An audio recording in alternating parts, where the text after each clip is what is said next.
Hello, everybody. This is Emmy Thomas. I'm here with Herman Goldberg. Herman Goldberg, I'm going to ask you what I ask everyone. What is it like to be you? Hello, this is very nice for you to having me. My name is not real, like my real name is not Herman Goldberg. It's just something I came up with. Um, and so to answer your question, I'm going to be very brief.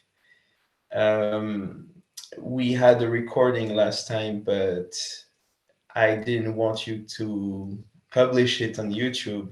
So I will say pretty much the same thing I said last time. I would say that being me is very boring because I have a lot of ideas and a lot of projects. And the thing is, I am also very lazy. I procrastinate a lot and I tend to get bored easily.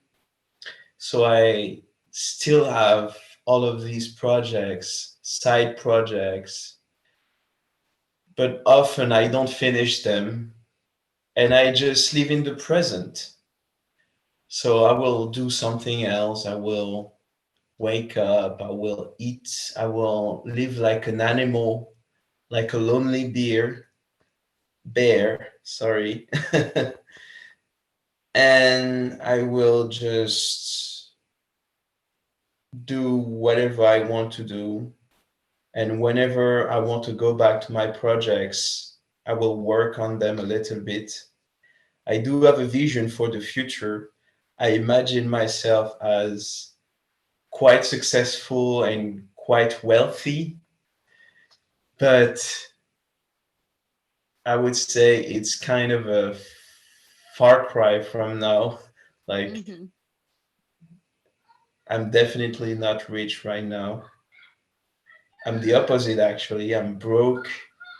I got debts, and most of the time when I'm bored, I will do I will do all the things that someone with ASPD might do. That is lying, stealing, cheating, and stuff like that. Yeah. But to finish, I would say that I am not officially diagnosed with anything, so I don't consider myself as someone with ASPD. And even if I had ASPD, I would probably not consider myself a sociopath. And Mhm. I'm probably going back on that later. That's it. Okay. Sounds good. And you said you have some questions for me too? Yeah, I have many questions actually. I'm very intrigued. Uh, like you say you're a diagnosed sociopath, right? Yes. But then sometimes you use the word psychopath. Hmm. And I would like to know what is the difference to you and why do you use both terms interchangeably? I love this question. This is a great question because people ask me a lot and it's it's good to kind of just have that question directly. So I used to use the word sociopath because, and this is all from my perspective, right? I used to use it because I thought, well, psycho sounds bad, like American Psycho. Even I talked to other, let's say, sociopaths who prefer the word sociopath over psychopath because they're like, no, psychopath is for killers and stuff, and and I'm not a Yeah. killer. So sociopath, it's kind of seems like the softer version of it. That was why I used sociopath for the first book. Then I did a panel during the pandemic about the TV show Killing Eve, and I think it was called Killing an Evening, and it was on Zoom. So it was just a bunch of British people I was talking to, and they kind of told me, they were like, yeah, we just don't use the word sociopath. That's not really even a word that we understand or use. Nobody Oh, uses it in the interesting. UK. Yeah. So I don't know. Like maybe I misheard them. It'd be interesting to get people's feedback if they hear this and think, oh, no, no, we do use it, and I'm from London or whatever. That'd be interesting to hear. But ever since then, I started kind of using the word psychopath more because I was like, well, if like a big English speaking country doesn't even use the word sociopath, Yeah. and yeah, then it just makes it a little bit more international, I guess, to My, use the word psychopath instead. So that's all. okay. My Yeah. shrink told me that there are no such things as sociopath and psychopath. That even if I was officially diagnosed with ASPD, I would not be a sociopath or a psychopath because these are old terms that were Mm, used back then, but now we don't use them. And that mm, it's a spectrum and that people are very different and that some people can have ASPD but still feel some empathy and anxiety and yeah. not necessarily the kind of people you would think are sociopaths, but they still have some kind of personality disorder that could be considered antisocial. And I think an interesting have you seen the series Breaking Bad and Better Call Saul? I've seen Breaking Oh, Bad, not Better Call Saul. I want to okay. though. Like, in fact, I am actively trying to like set up. Maybe you want to be on this panel, a panel of people who've seen Better Call Saul, because apparently there is a Jimmy McGill. I guess is allegedly a psychopath character. Somebody's requested that we do Yeah. a video on Jimmy McGill. Okay. Well, so the thing is, I think I would say I have seen these series twice. I love them. And it's my favorite series. Like Breaking Bad and Better Call Saul are my favorite series, along with Twin Peaks and The Sopranos. Mhm.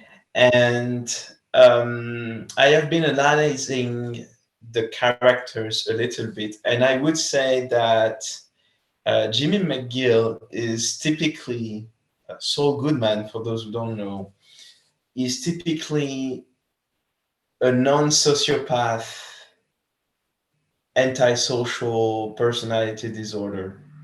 Like he has antisocial personality disorder, but he's not a sociopath Okay. because he is cheating, he is lying, he is stealing, he is manipulating, he is faking his life, but he is not emotional. Like he does have a lot of empathy, he does connect to people, he is traumatized by the violence and all. And I think a sociopath would probably be less shocked and moved by Hmm. all that.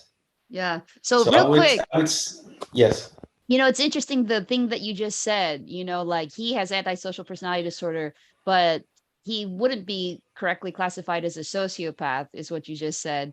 And but you said earlier that your therapist was like, there's no such thing as sociopaths. So it's yeah, like, well, okay. you I don't like. I, I only gave my shrink's point of view. yeah, exactly, Uh, exactly. I don't necessarily. I do think that there is such a thing as sociopath and psychopath and Hmm. antisocial. My view on these things, basically, to quickly sum up, I think a sociopath is made through trauma. I think a psychopath is born with genetics. And I think someone with antisocial personality disorder hold close ties to a sociopath, but has not necessarily gone through trauma. Sorry, Hmm. is not necessarily um,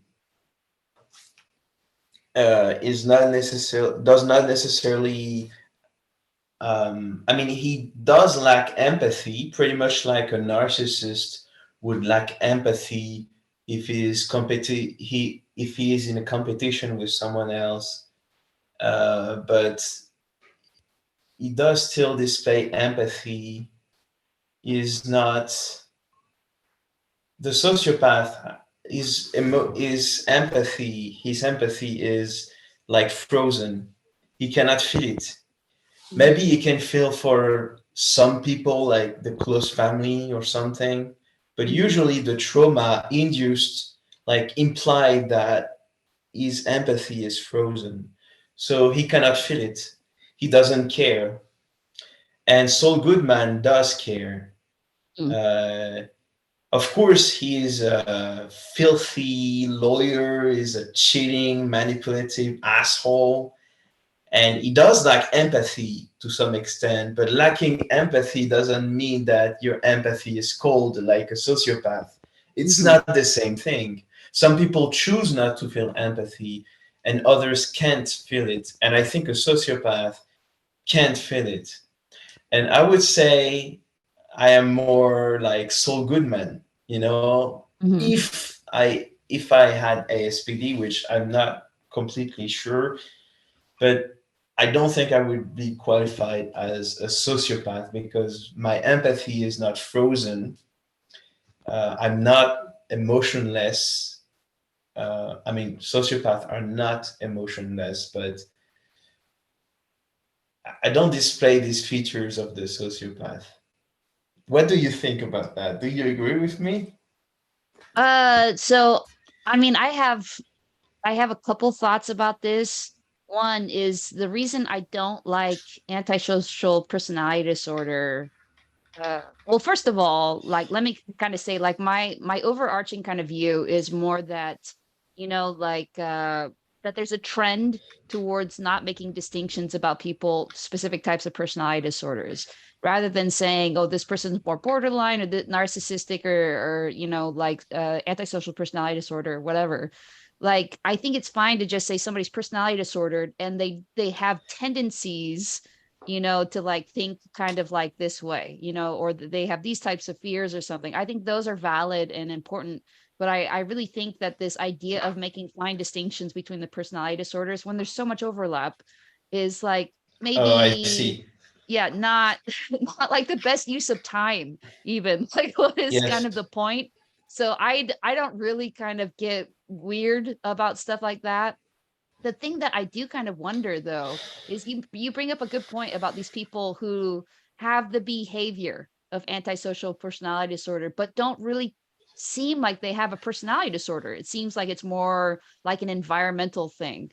And I think about like, Yes. you can imagine like people who grow up in war-torn areas. They are more calloused, like I at least I in my traveling, it seems like that's true. Like I don't know, like Eastern Europe, like where they've had like some civil war type situations.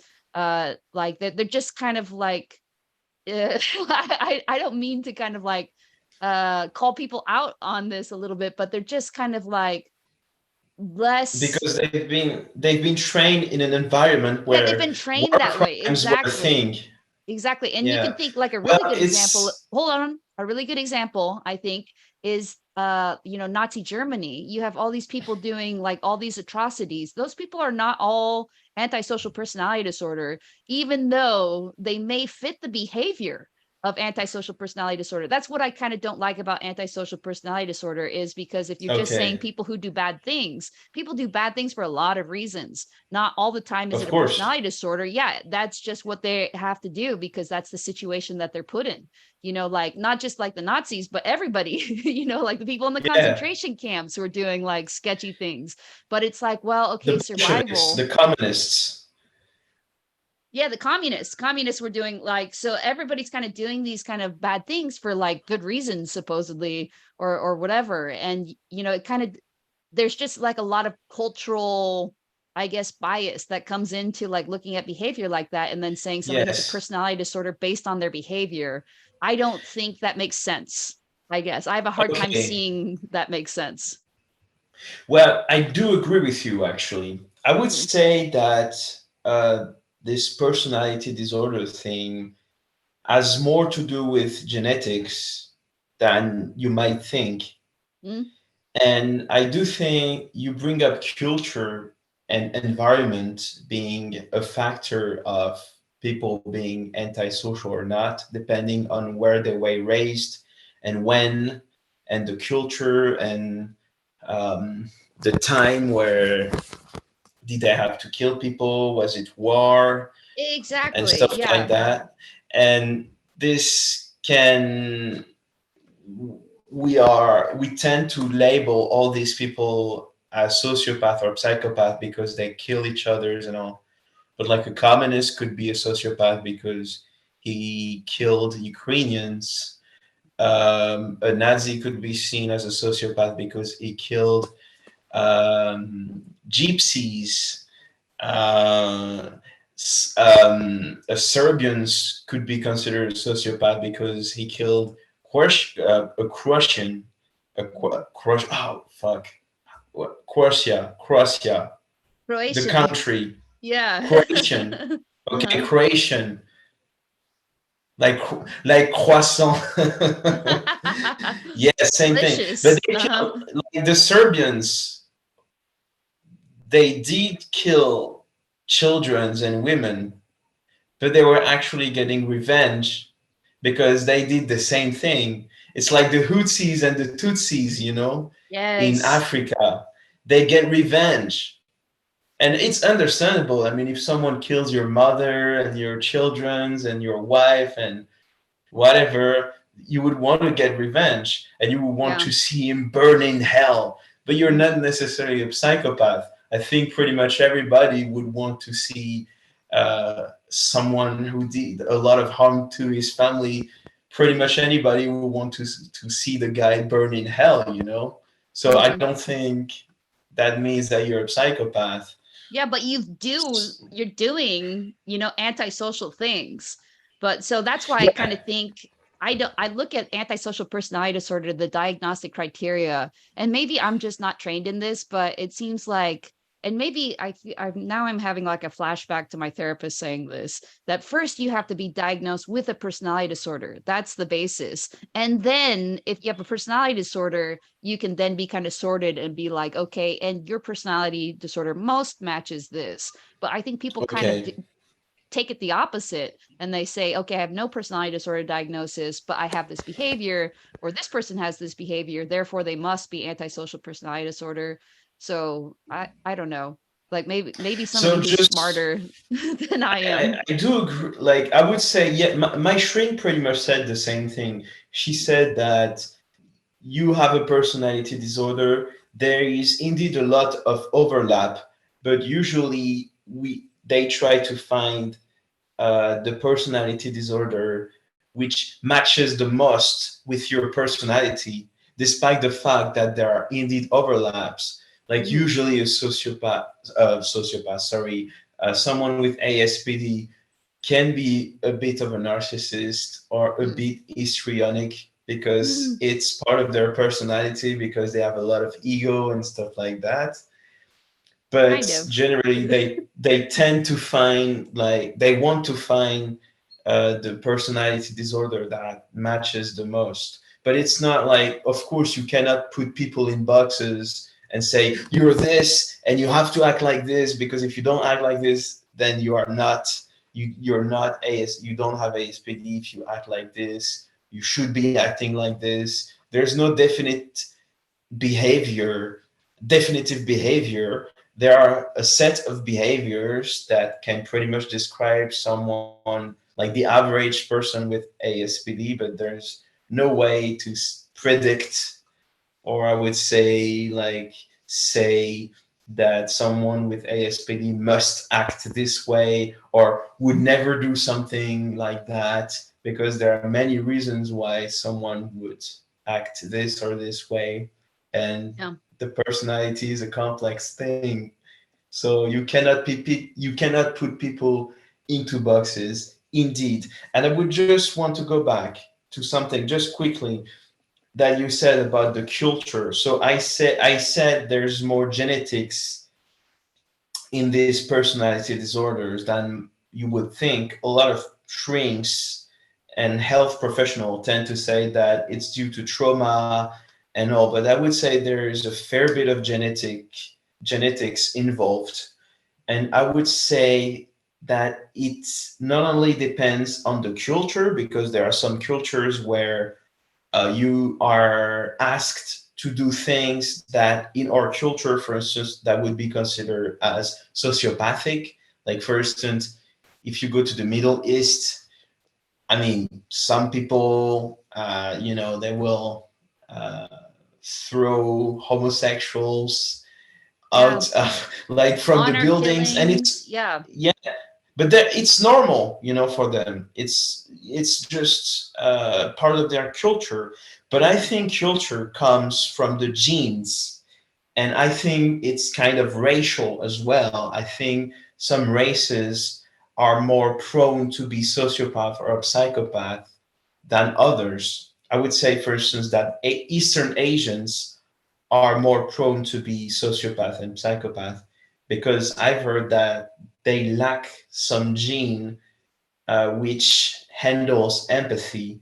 I mean, I don't remember the study exactly. It's not scientifically, what I'm saying is not scientifically correct, but there's something with these Eastern Asians, like Koreans and Chinese and Japanese, which makes them more cold and less empathetic, which is kind of true when you see how they act and all. Not all of them, but when you see like the cultural, their traditions and stuff like that, they're more logical and cold than we are. Like, for instance, the technology in China, they have all these crazy things, and like in the United States or in France, which is my native country, anytime a new technology is emerging, everybody's like, no, we cannot have this technology because it will destroy our way of living. We need to think and all. And the Chinese, they don't think, they're just like, why not? In a very logical and cold way, pretty much like a sociopath or a psychopath would think. Yeah. So that's the reason why I think race is kind of involved as well. I mean, the genes in general has some importance in these personality disorders. Yeah. Um, and I would say the culture is actually pretty much linked to the genes, because the culture, in my humble opinion, emerges from your people, from your genes. Like, for Mhm. instance, and last example, and then I will let you speak. But the reason why a lot of Middle Eastern, like the reason why, for instance, Africans have a lot of babies is because they tend, in Africa, it's very hot and they have a lot of resources, and they tend to have shorter life than us Europeans. So they make a lot of babies so they can catch up, So they die early, but they have children, so it's fine. So it's a cultural thing, but it's also a genetic thing. And the personality disorders are also genetics. And it's not necessarily uh, a problem. Like, it's not a mental illness. It can be, I would say, a character trait more than a psychological problem. What do you think about this, about what I said? Do you think it's horribly racist? It is in some ways. I'm sorry, Well, I don't but know. I don't know enough about like race. As you're saying this, I was like, sure, I agree about it being genetic. And then I thought, am I genetically more similar to people within my same race than I am to people outside of my race? I mean, like, there's probably some similarities or differences, but you know what it kind of made me think about this whole conversation is that like I just read something that suggests that our ancestors, like the proto-humans, were like cannibals because they found like an yeah. old bone with like marks that are consistent with butchering on like the Yeah. leg, yeah, where you would detach the calf meat from the I don't believe this theory, yeah, from the honestly. ankle or But whatever. And I'm kind of like, well, okay. I guess I don't know enough to comment about any of those things other than to be like, I okay. don't know. Like I'm not offended by them, but nor do I really think, oh yeah, that makes sense to me. Like I don't kind of understand your point about the African babies at all. You do understand? You don't understand? Don't understand. No, they in Africa they make a lot of babies because they tend to live short. They tend to have shorter lives, so they have Okay. babies to make up for their short life, and But it's what a do you mean by cultural make thing. up? Do you mean like they Uh, are no, no, I don't. Maybe I misuse this word. okay? It's just because they live because their life is shorter. Hmm. They make babies, so they have descendants quickly. And so Okay.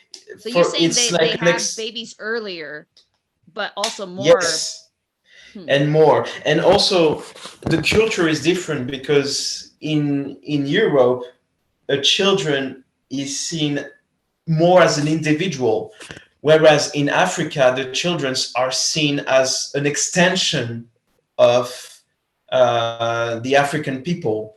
It's Hmm. like it's the whole village, everybody's sister, everybody are brothers and sisters, Hmm. everybody's from the same family. It's like they're extensions of themselves. It's a cultural thing, but it's also a genetic thing because they're biologically driven, in my humble opinion, to Hmm. make a lot of babies. Like a And selfish gene. my point was that culture is the same thing as genes. The genes, they make the culture. And But so I since mean, the like a culture really makes obvious kind of pushback to that, I guess, is like Europeans had a lot of babies like 100 years ago, like as recently as yes, 100 years ago. So what do you mean the genes are the culture?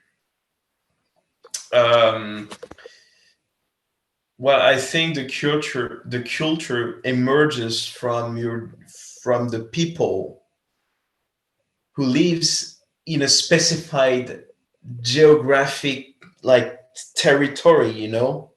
That makes sense to me because it's like I was just on some islands and they were kind of talking about like, oh, this bird is like unique to this and has like a special, and then it was talking about these particular birds that like have a bunch of different types of beaks, and it's because they either developed to like eat out of one flower or another type of food. So I can kind of Yes, get that of course, like genes are going to be selected. If you maintain living in a particular area long enough, a particular group of people like exactly. these birds. And then the logical question I have is, what do you think of eugenics? So, here's a pushback though on all of your thoughts is like the thing that I just said, sure. But did you know that we all share the same maternal haplogroup? So we say share the same maternal, every single human shared the same maternal ancestor from like 200,000 years ago. And then we share the same paternal haplogroup to 150,000 years ago. So there Do you were mean do you people. mean Lucy? Do you mean No, Lucy in no, Africa? I don't mean What do you Lucy. mean? So, I mean, we share, if you look at the genetics, we all share the same maternal ancestor from 200,000 years ago. The weird thing is, like, there were other humans at the same time, but every other female human did not have any progeny survive after a certain point. The only progeny that survived was from this one woman. I see. Yeah. And the same I for see. paternal haplogroup. Haplogroup, I don't know, is just the genetic people may understand what that means, but the same paternal, so we have the same father ancestor 150,000 years ago. And so it's like, what sort of mass event or whatever caused every other genetic line to just die out? I see. Yeah. So I'm always I like, we're don't. more similar than we think. Are we all similar? Okay, I would say I don't believe in evolutionary theory. I don't believe in that. Okay. I think it's bullshit. I don't What believe that about we it all is come. bullshit? Well, I think that the evolutionary theory was made by capitalists and industrials No, what about it in is bullshit. order. I don't care who made it. I don't care Well, to hear your conspiracy theory about whatever motives. hear me out. Actually, I'm giving you the explanation. No, I want to know like what about it, not like who created it or how it was created or what their motives were. Like what do you think it does not track? What do you think is actually inaccurate about it? First of all, I don't think we come from monkeys. Okay. I think it is not possible for a monkey to evolve in a biped, like in a human being. I don't think it's possible. I think it's actually the opposite. I think there were humans and some of them became monkey. Okay. So that's the first thing. And I also think that But where most did the humans of come the from? Did they come from like, monocellular organisms, or did they just appear somehow no. from the aliens or whatever? Yes. Well, I will not go into the details of that Okay. theory because there are many theories behind where do we come from. I will not be able to go into the details of what I think because there are things I did not really tell you about me, and I should probably not tell you. So I'm not going into the details of that because I just don't want to be. I think I've said enough offensive things already.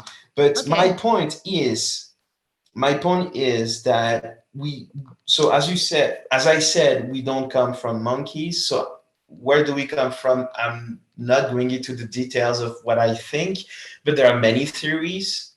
And the second thing on answering your question on why is this theory, in my humble opinion, bullshit, is that most of the discoveries of these proto-humans, these kind of mix between monkeys and humans, I don't think it is possible from the bones that we found to actually picture like monkey human hybrids like they're telling you about. I don't think it's possible from a few bones to actually create, like, say, okay, we found these few bones. I can pretty much tell you that Lucy looks like this I and don't that care we all about the come from bones. this. I don't care about the bones, Yes, but okay. I'm like, how else do you explain the shared DNA? Like, how else do The you sh- explain like the yes. DNA that's like kind of like collected in us? How did that get in us and other people and other types of animals? Do you know how I much mean, we share DNA with every other mammal? yes, yes. Well, it's not. We can. I think you can share DNA without coming from something. Okay. All right. So you do believe we came from something. You just don't believe maybe the monkey human, whatever. Sure. All right. I think we can move Exactly. on. I'm It's not. pretty far outside of our topics. Of course. That's what. There are so many things I would like to say I cannot say. Sure. But the thing is, what I wanted to say, I'm not like we don't share, we don't have anything in common. We're like completely different or anything. I just think that the theory is a little bit different from what we're telling us. I don't think the monkey human hybrid and the evolution from one point in space in Africa is a real thing. I think it's more complex than that. Actually, the That's haplogroups do show that the people are more related, like to this common haplogroup. I'm gonna spell it for you. yes. HAPLO, and then group. The word group. Like if you Okay. do a little bit of research, because like the genetic evidence is really strong, and they can actually trace it out of coming from Africa. All of our Okay. haplogroup ancestors came from Africa. So it's from these two, from the maternal and the paternal.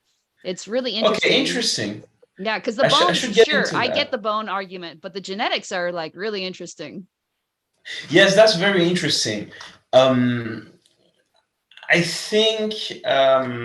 the thing is, I'm talking about the evolutionary theory, but I don't know enough about it to actually argue like with scientific evidence. I would love to do that, but I have so many things on my plate that I don't really have the time to dive in, you know. But if I could, I would really like to confront all of these arguments.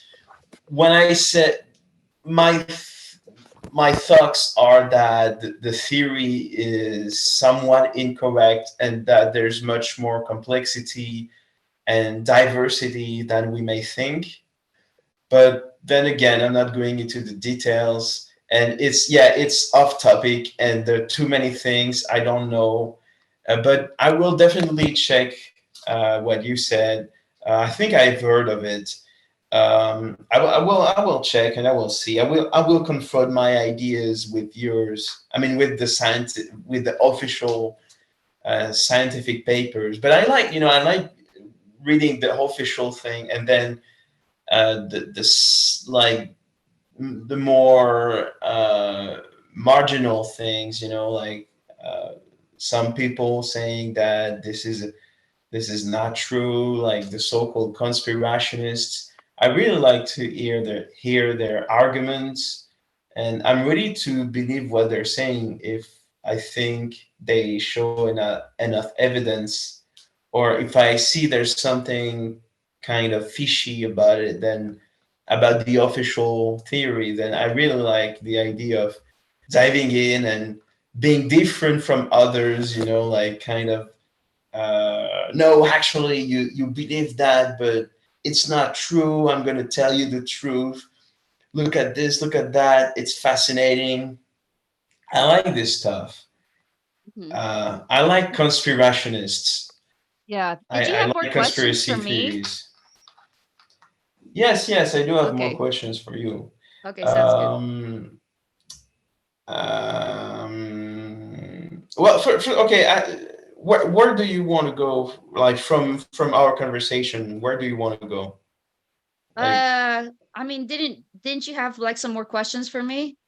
So you asked me, why do I call myself a sociopath or psychopath? Like, why do I use them interchangeably?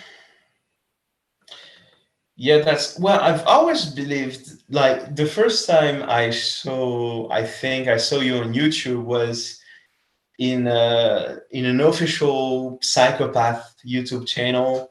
Like they were interviewing psychopath, and they also interviewed what's his name? James Uh, Fallon? James Fallon, Mhm. exactly. And I really thought you were like a full blown psychopath.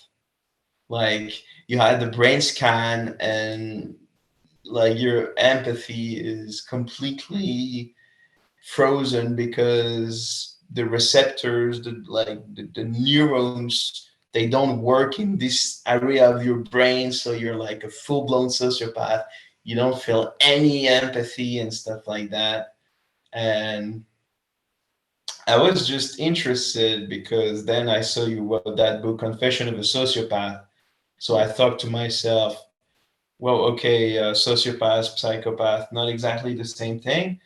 And do you think that like psychopaths are different from sociopath in the sense that it's like a genetic thing where like the area of their brain is frozen and like physically cannot function properly, like you cannot feel any empathy because it's like frozen, and you will never be able to feel anything because it doesn't work physically. The neurons, they don't travel in this area of your brain. What do you believe, what do you make of it? Mm-hmm. Did you have a brain scan or something that Yeah, tells that? I actually Okay. have had. So I think like a lot about this. I think that uh, there's not enough evidence to kind of suggest making any broad claims. So if people make broad claims about things, then I think, well, there's not enough evidence. There's not really a consensus in the research community. There's not really any any I've supporting seen that. anything to, yeah, to kind of say exactly what's happening. Now you can kind of track a couple different things. One of them is Yeah, is there a genetic component? So here are the things that we do know, I guess, is like best to focus on. We do know that at least there is some genetic component. We know this from twin studies. So we know that people who share the identical genetics are more likely to both be sociopaths or psychopaths, or more likely to not be. So that suggests that there's a genetic component. I think some people have been able to kind of like spitball it and say, maybe there's like a 50% genetic component, as with all things. And it's funny because I just did my 23andMe, and while I'm So highlighting like brand names, the website that you went to is Psychopathy is, which I think is a really yes. good resource. Yeah, Psychopathy is, and then .org has all this information, and is a great nonprofit that's trying to kind of essentially do for psychopathy what Autism Speaks, I think, is the name of the nonprofit, did for autism. Tried to like promote greater, knowledge and understanding, research, etc. So there's been woefully little research in this area, and that's Oh, why, yeah, it's very under researched, I think, is so like a there's good no way to put it. consensus. No, there's no consensus. Okay, I did. Okay, because I've read something on Quora, Yeah, Quora. where so it's like it's 100% accurate. Let me tell you. No, just Hmm. kidding. But I've heard like that psychopath getting mad at other so-called psychopath, saying that they can feel some empathy and stuff. And that Hmm. psychopath was like, "No, you cannot. The area of your brain doesn't work. That's how Hmm. it is. Either you're a full-blown psychopath, either you're just someone with some personality disorder, Hmm. and that's about it. It's like a very binary view. Yeah. And So let's talk about the brain a little bit, if you don't mind. of course, I don't mind. I don't Yeah. mind. So there's like there is some indication, and James Fallon himself kind of like, this is how he discovered he was a psychopath, is that there's some correlation between brain scans and like somebody like looking, their brain looks the same and they've been diagnosed with psychopathy.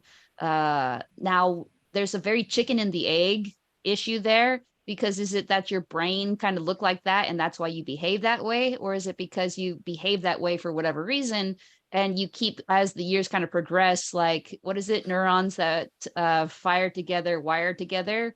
But the opposite's true, that if neurons are underused for whatever reason, then those parts kind of just don't make those connections. So I was going to say my 23andMe results show that I have two markers for celiac disease, which is Okay. to the anti-gluten, right? And it is kind of true that I don't it's not good for me to eat a bunch of bread or whatever, but I don't have celiac disease. But I also think that my brother probably does, and I bet he also has the two markers, and he's had like, really, Okay. really bad kind of intestinal issues. He's never been diagnosed with celiac disease, but he has been diagnosed with irritable bowel syndrome and stuff. But I think, how did the genes get triggered in him and not in me? And that's like a question that we can't answer broadly. We can't It's answer it with, randomness. it's what?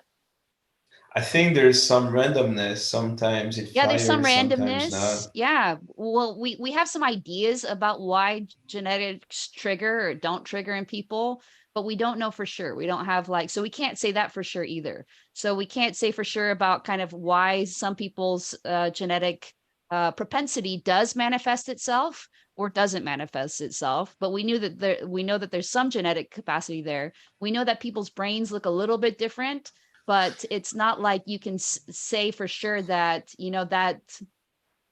that the brain difference is the cause, I guess, for the behavior or cause for the psychopathy. We have no kind of idea about what the causation is about the brain scans, nor do we really have like a lot of idea about how those brain scans track psychopathy, because the very kind of definition of psychopathy is not a consensus. Like, there's not a consensus about what Okay. it means to be a psychopath, So which is kind of yeah, what, you don't know. hold on, which is kind of what your therapist was saying when your therapist said sociopath and psychopath, those are old terms.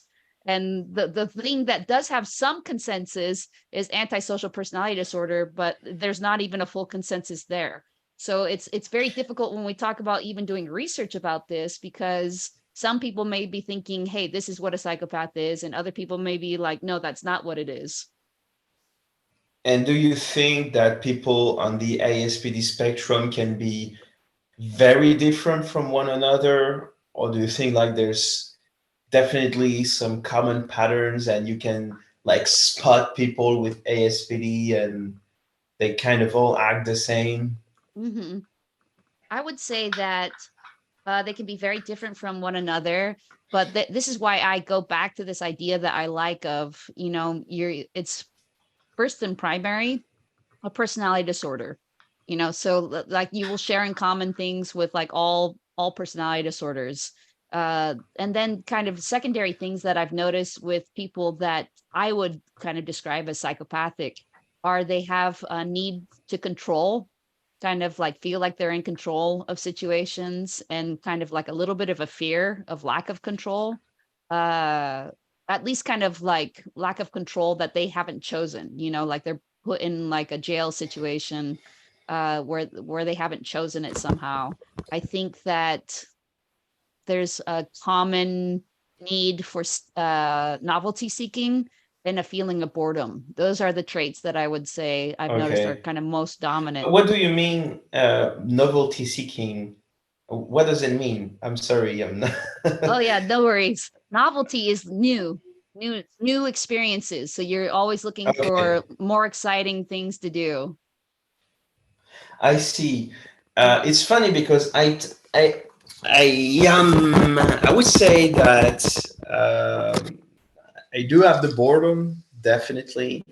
Mhm. I do have the novelty seeking, as you said, from time to time, but like not every single day. Like every single day, I'm not waking up and I don't want to do some crazy stuff. Generally, I have a routine and I kind of just do the same thing all over again. But that's because I also have OCD.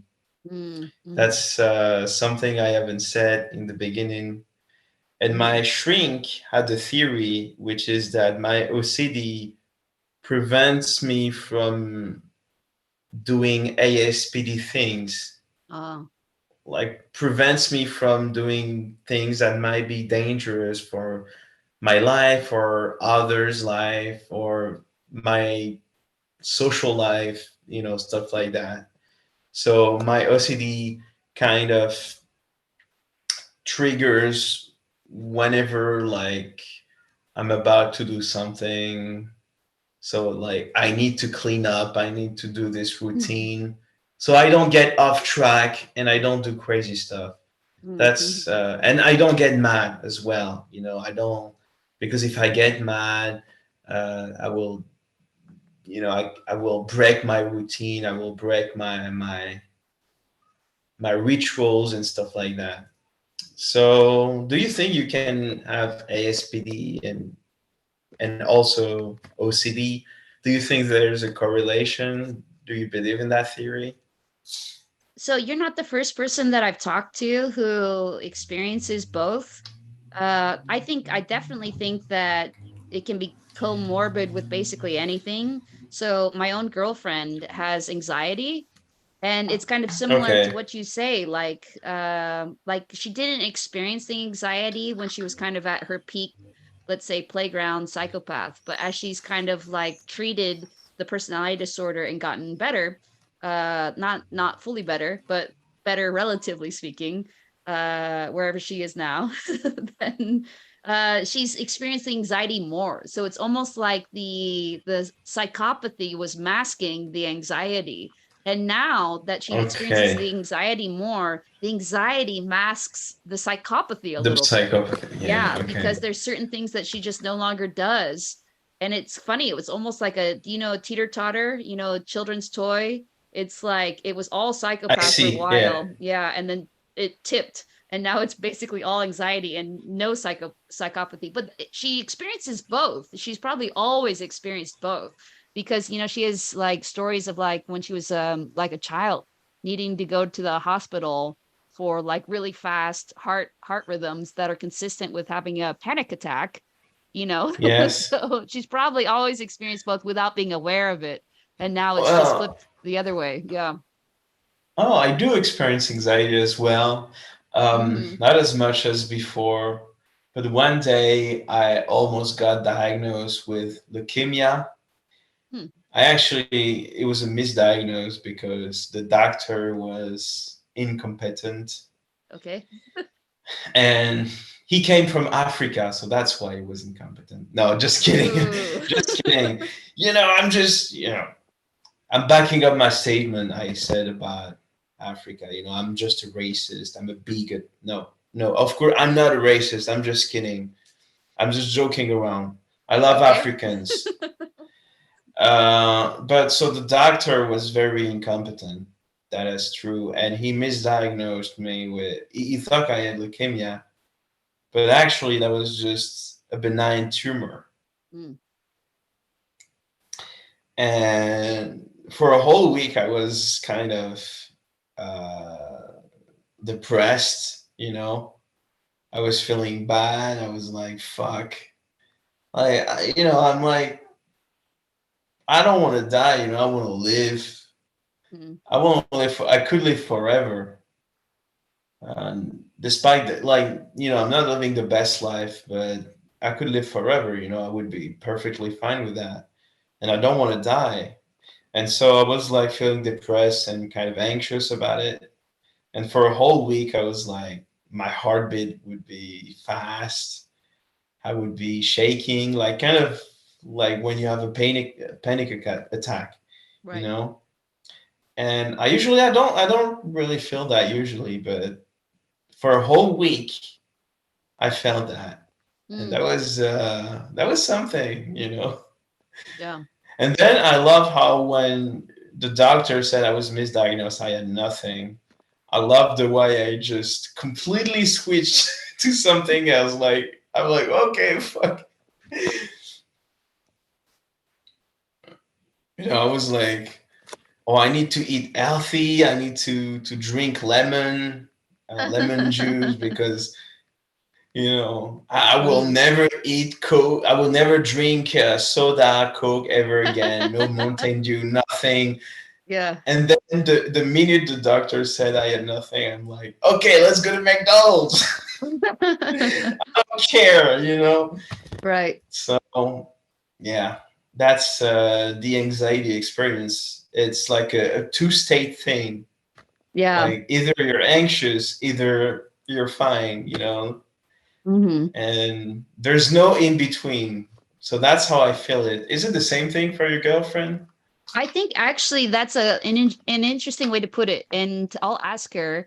I think she probably would say it's like a two-state thing, is that for a while it felt as if she didn't experience it at all. And I think that might Yeah. be the compartmentalization of the personality disorder. Like her personality disorder makes it really easy to compartmentalize. So it's either this or that. It's either on her radar. She's either kind of aware of it, like actively aware of it, or it's not, and it's as if it doesn't exist. It's like Yeah.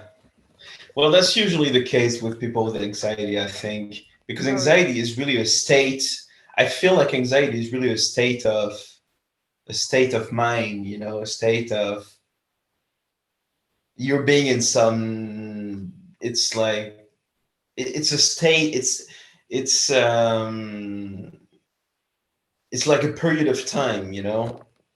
It's not something that just. It's like a train that passes through a bridge, and you feel it while the train is passing through the bridge, and then. And yeah, I think. Can we talk about movies a little bit? Yeah. Uh, so you're a movie nerd?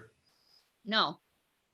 Absolutely not. Okay, I thought you were a movie nerd because I've heard some interviews like you were talking about your favorite film. I think it was Vertigo something. Vertigo. So Yeah, I yeah, love that one. I don't know. I've never seen it personally. Oh yeah, it's a good one. And I I, think I'm a best to mo- watch it without like looking anything up about it. Just yeah. experience it. Even better to experience it in a theater if you can do it. Oh man, I would love to do that. Well, I've never. I'm a movie nerd, but I've never watched it, so I think Uh-huh. that a lot of people would consider me as a fraud because of that. Uh-huh. But I thought to myself, okay, Hitchcock, then you must be some kind of movie nerd. But okay, maybe not. Hmm. Like, as you're a psychopath or a sociopath or whatever you want to call it, Uh-huh. um, are you less prone to be traumatized or shocked by something you might see on TV or in movies? Think so. I mean, I see like all sorts of crazy stuff. A good example is the TV show, uh, what is it called? Yellow Jackets. There's some crazy stuff in Yellow Jackets, and I'm just like, okay, fine. I'm like not disturbed by it, but other people I know who watch it, they're like, I had to stop watching it. Like Oh, I couldn't keep watching it. It was too I'm stressful, too just disturbing. Yellow Jackets. What is it? I've never heard of it. It's about Christina Ricci. Yeah, Christina Ricci. So I think it tracks. There's like a real life story of a men's soccer team. Their airplane crashes in the Andes Mountains in South America, Okay. and then they turn to cannibalism. So it's based on that. So based on Oh what I my just God. told you, Yeah, you can that's fucked up. imagine. Yeah. Well, I've been watching fucked up films for since I was 12. Hmm. I thought we could talk about it because I thought to myself, okay, since you're a psychopath, you must be into fucked up films like snuff films and stuff like that. But that's a cliche, of course. You don't necessarily have to be in that. But I've always been in that. Does it have to do with the fact that I might have ASPD? I don't know. A lot of my classmates back in middle school were also watching this kind of things. So I don't know. I couldn't really say. But I would say I'm not easily shocked or traumatized. Yeah. And I could definitely give you some advices on like some good films. Have you seen the film Angst? No. It's a great film. It's a guy who gets out of jail, prison for, I think he was in prison for murder or something, but he still wants to murder people. And so he goes on a journey and he tries to find people to kill. So he goes from house to houses. And the thing is, and what's really interesting about the film is that it's a long sequence. There's no cut, and you just see him. There's barely any music, and you just see him doing his stuff Hmm. in a very cold way. And the film is very, like, the image is very dark. The color is very gray. Hmm. And so there's kind of an uneasy feeling when you watch the film. Hmm. And I like this setup. I like films where there's a lot of sadism, but that's just very well thought, very well playing, not just some gore or blood or shit like that. Really Hmm. something that was um, crafted by a sick mind, I would say. Some directors are crazy. They have a lot of crazy ideas. I don't even know how they get away with it. Hmm. It feels like nowadays, like you see some films, like Serbian films. You've heard about it. That crazy film. A lot of people were talking about it. It's Yeah. about child pornography and shit. And I've What's seen it the called film. again? A Serbian film, I think. Okay.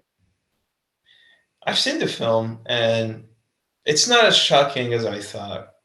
But some scenes, I'm like, how do you get away with it? Like, how do you make films like that and just get away with it? Hmm. Like some of my thoughts, my dark thoughts, and I think we all have dark thoughts, but some of my dark thoughts, I would be kind of ashamed to discuss about it. But some directors, they just put all these dark thoughts to the screen and they don't give a shit. Like, okay, how do they get away with it? I don't Yeah. know.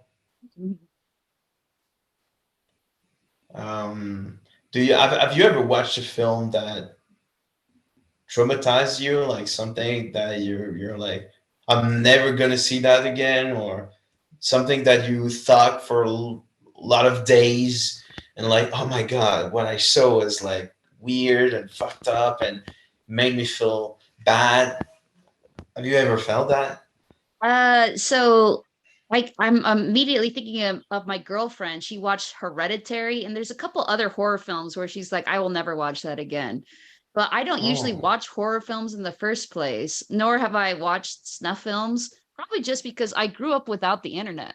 So if I had the internet when I yeah, was that's growing right. up, maybe I would have, but Google wasn't a thing until I was like But 24 or something. And okay. then, yeah, I was just like, using it to be a lawyer, so it's just like What different. were you doing as a kid without the internet? What was it like without the internet? We like played in the backyard and in my cul-de-sac and stuff, and watched cartoons on TV on Saturdays. Clutch Cargo. Did you watch Clutch Cargo? No, Never. You don't. You're aware of it. You've heard of no. it. Oh, you Clutch don't know Cargo. Clutch Cargo? Uh-uh. Yeah, that's so good. I used to watch it when I was a kid because my father was illegally downloading a lot of stuff for me, like a lot of cartoons and all. Oh yeah, So I would that's watch them on nice. TV. I would watch Clutch Cargo, like the old cartoons. I would watch a lot of them, Hmm. and Clutch Cargo was one of them. It was a great cartoon. Hmm. But it's strange because I've been raised with the internet, so most of Yeah. my teenage years and even when I was a kid, I would spend it playing video games on my computers, or going on social media and learning how to code and stuff like that. That's cool. And the thing is, I don't remember playing a lot, like in the backyard or going with friends and stuff like that. It's just another era. It is. Like I've never experienced it. I feel like I've been brainwashed. I've been robbed of something when I think about it. Like spending most of your time in front of a computer and just not even experiencing the real life. Yeah. Like, what do you think about that? Do you think that like the new generation is doomed because of that, or do you think it's just another way of living that's perfectly acceptable?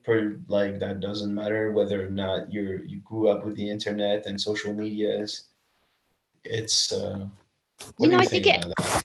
I think it has its own challenges and benefits. Like I think one benefit is, for instance, like having open internet does seem to liberalize societies.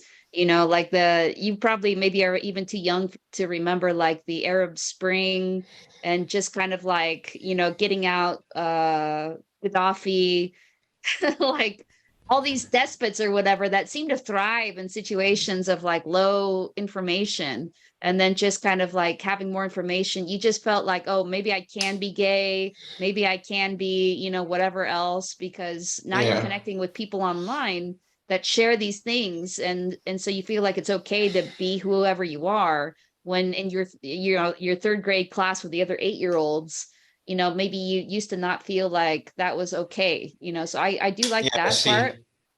about the internet. Yeah, like being open, like being more open to the world Hmm. and to the things that. Yeah, yeah. Well, I can definitely see why it would be a good thing. I would say it's a good thing for learning. If you Hmm. want to learn how a Oh, yeah, it's a computer or great thing for car learning. works, like back in the days, you would have to go in a library or something, Yeah. and it would be harder to find something. Now you can pretty much learn anything on the internet. Yeah. You don't have, you don't even have to go to college sometimes. Like I'm serious Exactly. about it. Yeah, But I still, agree. people go to college. I don't know why. But it's It's weird. I mean, even expensive. 100 years ago, people didn't have to go to college even to go be a doctor. They would just learn it. Yeah. Well, I think college is like a way for the government to grab your money. Don't you think there's something like that? Like just, No. or not necessarily the government, but like, oh no, because United States, these are private institutes. But like, I feel like you're like the people going to college and getting in debt and learning things they could have learned on their own. Mm, I don't know. I don't like I've dropped out, and mm, most of the things I've learned is on the internet. yeah. I'm not ashamed about it, honestly. And I think that your abilities, like your capacities and your projects and stuff like that, are much more important than your grade or your diploma, you know? Yeah, I don't I think it agree. matters. But you do have a diploma in law. Yeah, I do. Yeah, law you do have to get the degree. Well, nowadays you have to be have a degree to be a doctor. You have to have a degree to do a lot of things, but it's a good question of like, are those necessarily helping? Like why not just allow somebody to become a doctor if they happen to learn Yeah, why everything on the not? internet? Why not? I mean, Yeah, you why still not? have to practice, but the thing is, in order to practice, you need to go to the hospital. And if you want to be an intern, then you need to have a diploma. But what if you learn everything on the internet and maybe you could uh, pass some exams without going to college with just learning things on the internet and then getting your diploma by just going to the exams, and then you can be an intern in some hospital and then you learn the practical aspect of being a doctor. And I think that would pretty much make you a doctor without going to college. I mean, Yeah, a lot of people go to college but actually don't go to class. that's They true. just learn things. So I don't know. It's pretty like if you go to college you don't go to class, it's useless, right? Yeah. So we've Maybe been you meet talking people for or yeah, we've been talking for a while now. Do you have any like closing thoughts? I don't know. I mean, this was we've talked about a lot of things. Yeah. I think the most interesting part was the sociopath psychopath thing. Mm-hmm. My closing thoughts. I don't really have closing thoughts, All right, honestly. sounds good. If you come up with some more questions, maybe we'll chat again. Yeah, of course, we'll try again. Will you? No, no, forget about it. Just yeah, you can close the interview, and I'll tell you after All when you right, close the recording. sounds good. Talk to you later.